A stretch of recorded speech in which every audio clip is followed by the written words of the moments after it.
Hello there, ladies and gentlemen. This is Orphanlast, aka Skylar Madison, and welcome to the continuation of the third-parter episode in the Anticipation Head Turn segment for the 51 animation challenges. So like I said in my last video in this series, I decided to redo my cleanup with vector work. I don't know how common my specific approach is, but in order to prevent line jitter like I had with the raster cleanup attempt from my last video, I pretty much made the shape of the head and copied it and pasted it into the next frame and either transformed, rotated, or used the control point editor using the cut tool, using the iron tool, things like that, and just basically from one frame to the next trying to adjust the shape just a little bit from frame to frame in order to compensate for the shifting geometry of the face turning. I'm not sure if I'm going to stick with this particular workflow, but by and large this cleanup workflow seems to have worked out pretty well for me. I think that there's very little line jitter and things tend to be pretty solid. So the video starts out with me adjusting a few of my global arcs and make sure to add a few more because it's important to have solidity in the animation. Things need to feel solid. I also noticed how the end of the animation looked too abrupt, so I went ahead and drew in a new layer in between the last two frames. That layer wound up being in ones. I tried as best as I could to flip as often as possible. As Reddit told me, flipping constantly is like when you're doing a life drawing. It's a pain in the butt at first, but when you're doing a life drawing, you need to look up from your canvas and look at your reference as often as possible. This winds up helping you prevent making errors along the way when painting an illustration, or when drawing an illustration as well. The same concept is applied when you're animating. You want to flip as often as possible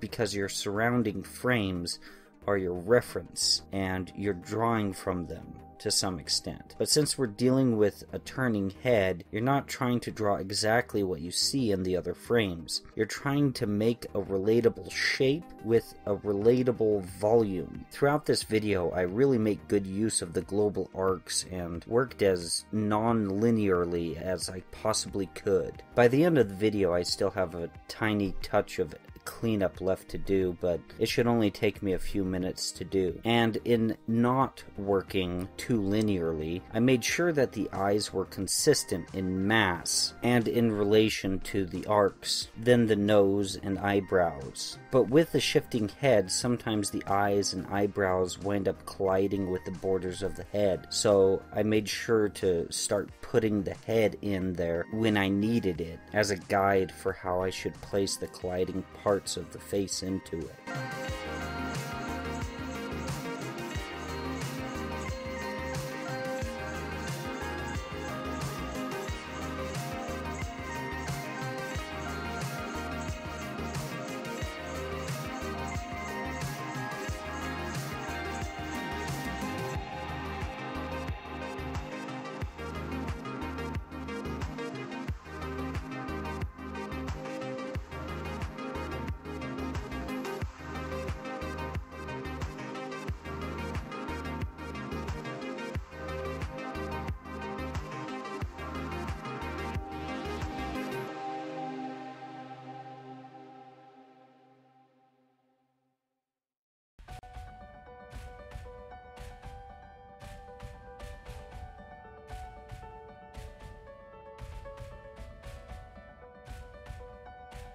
When animating, it's best that you keep solidity at all costs. You don't want anything to jitter about or float around. I still have a little bit of an issue with that for the last 5 frames in this animation, especially with the stage right eyebrow. And in that same 5 frames, the back of the head does this weird transformation, too abrupt. I can't wait for the next version of OpenToonz to come out so that I can use that upgraded polyline tool, because the less number of control points with vectors, the smoother the animation will play in OpenToonz, and the less intensive the animation will be on your computer. Using the brush tool to draw everything out for right now is the best option, but you do wind up with a lot of control points and find yourself using the control point editor to delete all these control points and then shifting your lines around with handles. I don't find myself ever using the pinch tool, but I think I'll try to see if I can find a real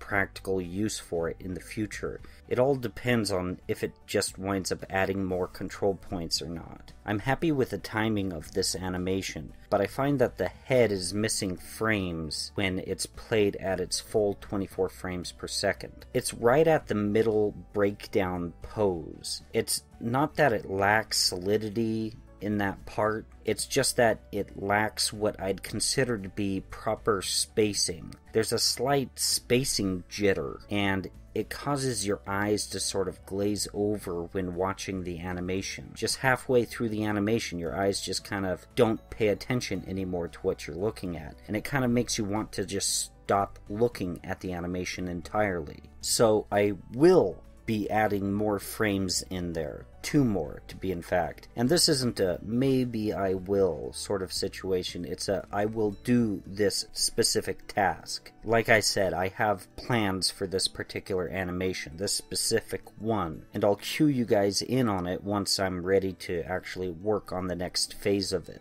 Now, on another note, an unscripted note, I just reached 500 subscribers, and that was really nice to see today.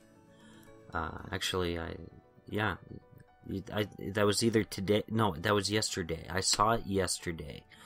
You know, I wake up every once in a while and I wonder, how am I going to be functioning in 10 years?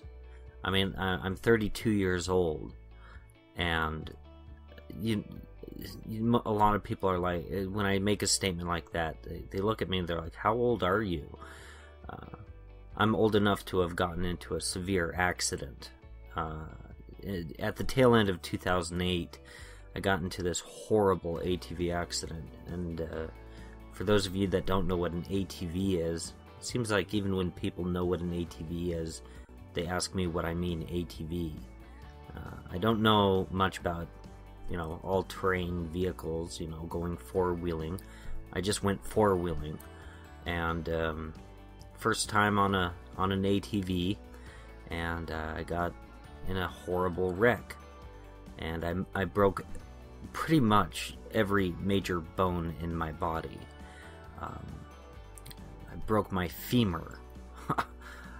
That thing is, like, the femur is stronger than concrete, and yet I broke the femur, and right next to the hip, actually. Possibly the worst place to break your femur.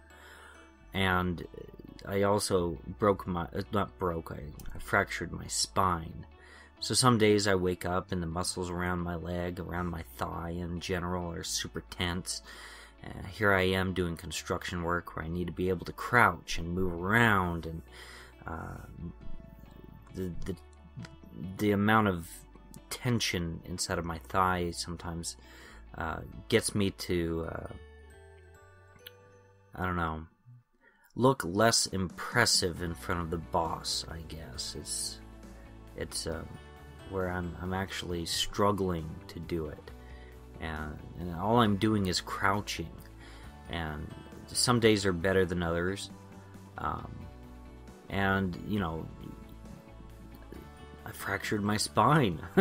I have to be able to wheel around a wheelbarrow at work, and there's some days where my back just feels like it's made of paper. It just feels super fragile, and I need a wheel around a wheelbarrow and all that stuff, and it kind of gets me thinking, well, where am I going to be in 10 years? Am I going to be able to do this? I mean, I love my job. I love it. I mean, it's the greatest job that I've ever had.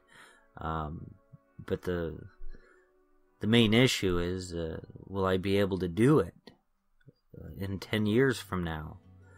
And my hope is one day being able to make my living on YouTube. And, there's that ticking clock. My back's only going to be so good for so long. When am I going to be walking around with a cane? These sorts of questions, it's kind of scary. Not knowing how long you have. Now, I don't just obsess over it every single day. There's no point in that. I enjoy every single moment that I'm able to walk. When I hear a catchy tune and I'm able to dance a little bit or something like that. I enjoy ballroom dancing. I took a ballroom dancing class a while back. Just going on a walk and just enjoying the walk, and how long do I have of that? And when I do think about this sort of thing, it's not like I'm crying about it. It's more like I'm just thinking, gosh, I got to do something about it. I have to do something about it. And if I don't do something about it, then I only have myself to blame. And so that was one of the motivating factors. Not the only motivating factor, but one of the many motivating factors for why I opened up my YouTube channel, why I started doing this. There was a good wide variety of different reasons why I started doing YouTube, but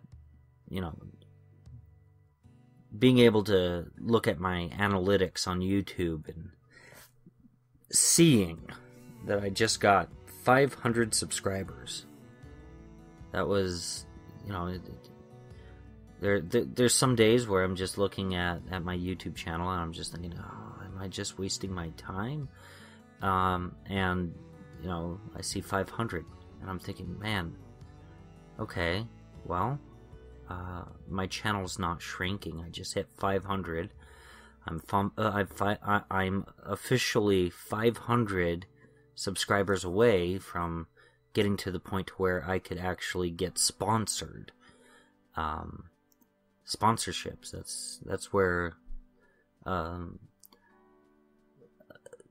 good amount of money on YouTube comes from. But it's not like I'd be more interested in the product. Is the product something that I can actually recommend? Is it something that I personally would want to use? Is it something that I'm personally interested in? That sort of thing. The channel is growing, and I'm giving out this whole spiel here, primarily because I'm saying thank you. And a lot of times I see these videos where people are saying, oh yeah, I just hit so many X number of subscribers, thank you guys. And I see that and I'm like, how genuine is that? I actually want to communicate the gratitude for the people that are following and everything like that, because you could be potentially changing my life and actually changing the course of it. And there's gratitude, there really is, and I've left this unscripted, this little segment of the video unscripted, just so that I could actually give you guys a sincere thank you.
I was never really happy with rough animation when it came to animating the neck. It just jittered about too much with my rough sketch of this animation. So I made sure that I made it look better. But for the last few frames of the animation, it doesn't match the same sort of anatomical animation that takes place at the beginning of the animation.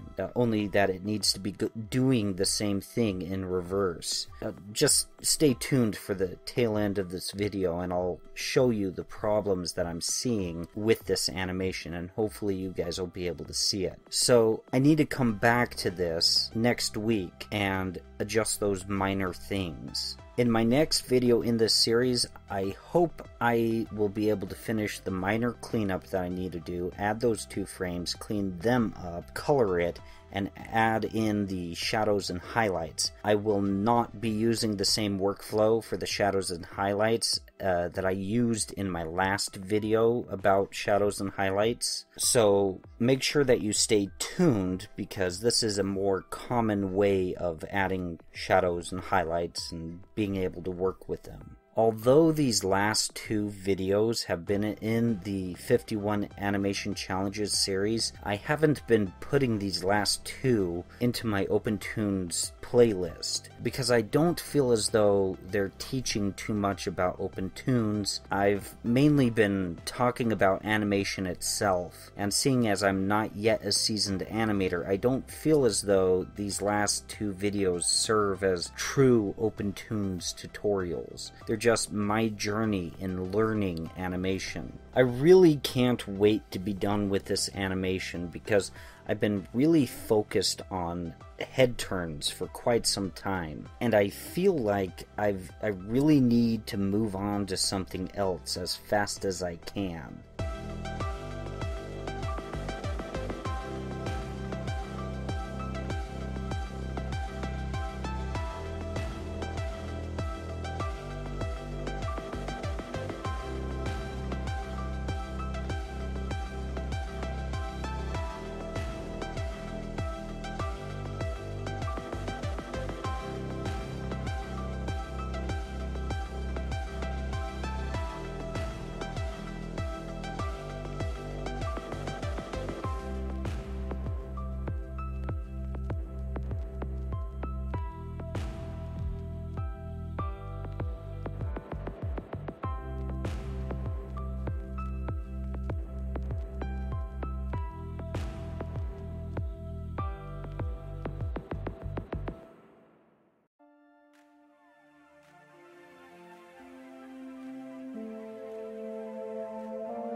Okay, like I said earlier, right around here, this is the breakdown image. I need to have a frame that's in between this pose and this pose and this pose and this pose, because just look at it. Try to track his eyes with your eyes. Try to keep a good look at his eyes. There comes a point where there's too much of this jitter.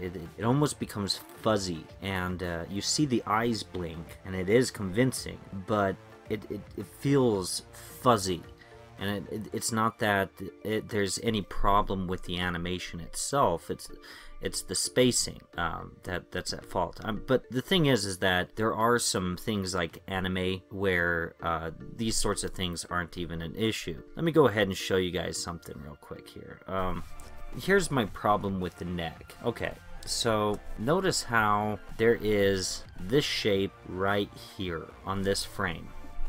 you're kind of sort of seeing the other part of the trapezius, which is part of the shoulder, the other shoulder right there.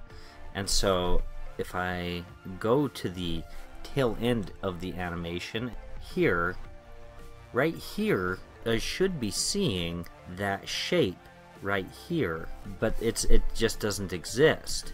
So let's backtrack a little bit. Like, in fact, I should probably be seeing his other shoulder here, and I should start animating it, kind of moving to the left. My next problem is this, with the animation. There's like, from this frame to this frame, it's just wonky. Consistent. It's nice and smooth throughout the whole animation, but right here it's just boom. I find this area okay. I don't see too much of a problem with that. I mean, that's convincing enough of a movement to me. The next issue that I have is with the eyebrows. Like, let me play the animation. Look at his our left eyebrow. It's like from here, there's suddenly a problem. From this point right here, it starts kind of jittering. It loses its solidity, and that is the problem with the animation. And I'll be focusing on refining that in the next video. Anyways, guys, that pretty much concludes it for this video. If you guys enjoyed it, please like, share, and subscribe. And if you didn't enjoy it, please like, share, and subscribe anyways.